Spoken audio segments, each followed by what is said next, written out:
better, that will not use this opportunity to rile up each other. If, for instance, there is a critical matter, such as a matter that was involving both sides of a political divide as a bipartisan report, some of the comments that I have heard from my colleagues leave me very wary of what we can expect in this session. And I know the majority leader must have been as offended as I have been by some of the comments directed at a committee that he served very ably and was able to midwife a child under very difficult political circumstances. Thank you, Mr. Speaker. Allow me to also wish my colleagues Happy New Year. It's good to see all of you, including you, Mr. Speaker. And it's quite telling that this is one of the few committees where there's very little contestation. I don't see as much interest from members to be part of this committee as others. And I was just asking my colleagues who have served with me on that committee in the previous session, Mr. Speaker, it could be because this is one of those committees in this House that does not have the usual trappings and perks of other committees. There are no trips for the Senate Business Committee. In fact, Mr. Speaker, there are no perks that I am aware of. And this is one of those committees that cannot be adjourned for lack of quorum. So if you are a member of this committee, you must show up for meetings of this committee. And I suspect that is why the interest is not as high as the impending committee on impeachment of the governor of Kisii County that I've had here. Mr. Speaker, it has been the privilege of my life, my short life in this House, to serve on the SBC. I know just what awaits us in terms of scheduling business for this House. We have struggled with the many requests we got from members when it came to instances, for instance, on question time to cabinet secretaries. And I know now that the minority side also fully participates on this issue of questioning cabinet secretaries before this House. There's going to be an overwhelming number of requests for questions to put to cabinet secretaries. I can only hope that this House, through its leadership, can communicate to the CSS that we would expect full, cooperation from these cabinet secretaries for us to be able to execute the business of the House.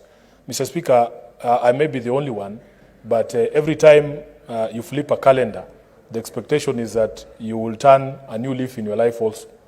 My expectation during this session was to see the best side of my colleagues here. But some of the comments that have already gone ahead have dampened my spirit and my expectation that some of my colleagues return the very same people we said goodbye to in December. In the sort of debate that we're going to have here, Mr. Speaker, I was hoping to see a change, that we are new people, that we would give opportunity to new ideas and new thoughts, that we will listen to each other better, that we will not use this opportunity to rile up each other.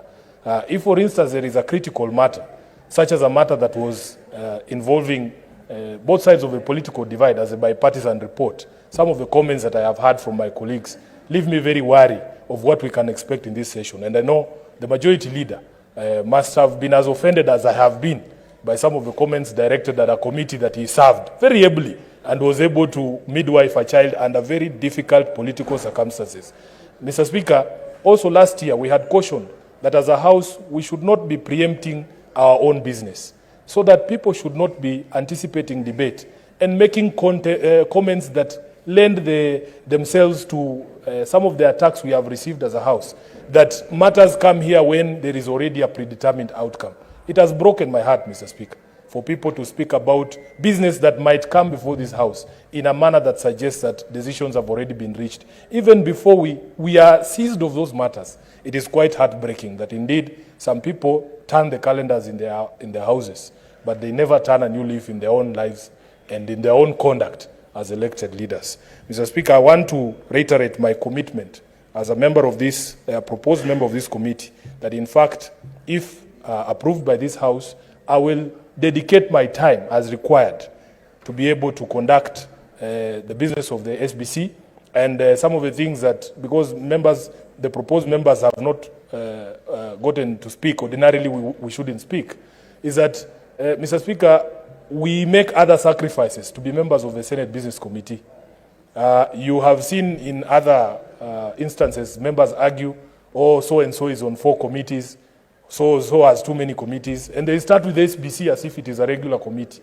So then you hear people saying, no, Sifuna must now leave the energy committee, he must now concentrate fully on the SBC, with all its, lack of the perks that I have described here. So, Mr. Speaker, I believe that my colleagues who have served on that committee in the previous session have given their best in the service of this House, and I am sure that their commitment is unwavering for us to be able to deliver the mandate of this House. Lastly, Mr. Speaker, yesterday I was at a burial, and the preacher who gave the preaching there said something profound to me, that life at its best is very, very short. Mr. Speaker, I could not believe when I heard the news about Kelvin Kiptum that just when his career was taking off, just when he was becoming a global brand, just when everything looked up for him, we lost that young man in the most tragic of circumstances. I want to also take this opportunity on my own behalf of my family, on behalf of the ODM party, for which I am the SG, to condole with the family of Kelvin Kiptum, and to just say that we pray that God rests his soul in eternal peace. I thank you, Mr. Speaker. Senator Mundegi. Asante, Bwana Speaker.